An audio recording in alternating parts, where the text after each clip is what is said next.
It's not a game, it's a rich thing. How did the ancient Egyptians mummify bodies? For the fortunate of ancient Egypt, the idea of their bodies being buried in a hole in the ground was impossible. Their people believed in Ka, a force that continued after death, providing the body was well preserved. For this, a meticulous technique inspired by the desert was used.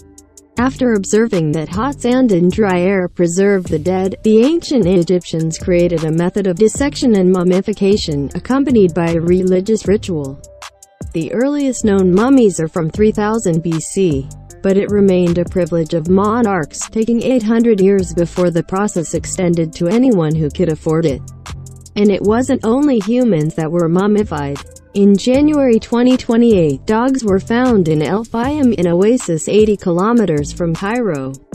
It was a way of honoring pets, explains historian Julio Gralha from the State University of Rio de Janeiro.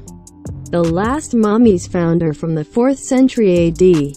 Roman influence and the advance of Christianity may have ended the practice.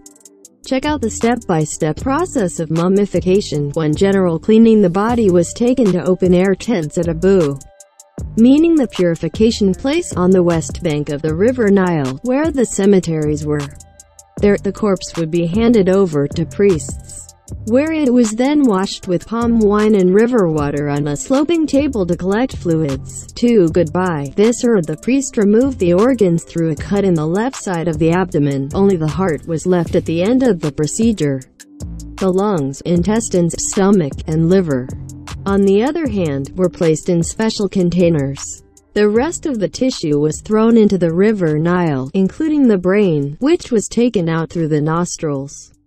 3. Guardians. The most important organs were stored in vases, canopicshars. They represented the 4 sons of Horus, god of the heavens. Dwamatef. Jackal took care of the stomach. Kabesanuf, hawk of the intestines. Happy, baboon of the lungs, and Imsachi, human of the liver. 4. Salt to the bowels. With the corpse free of viscera, the dehydration process began. Starting with natron, a mineral salt prevalent in the region. The body was filled and wrapped with this salt and remained that way for 40 days. 5. Dry filling. After dehydration, the corpse would be washed with water from the Nile, and aromatic substances and oils were added to increase the skin's elasticity. In order not to become deformed, the body was stuffed with sawdust and dried plants.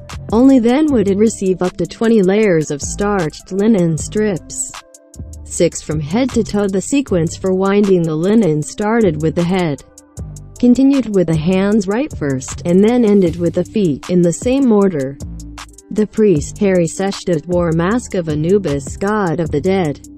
The bandages received liquid resin that held them together. Bandaged and protected, the mummy was returned to the family and buried.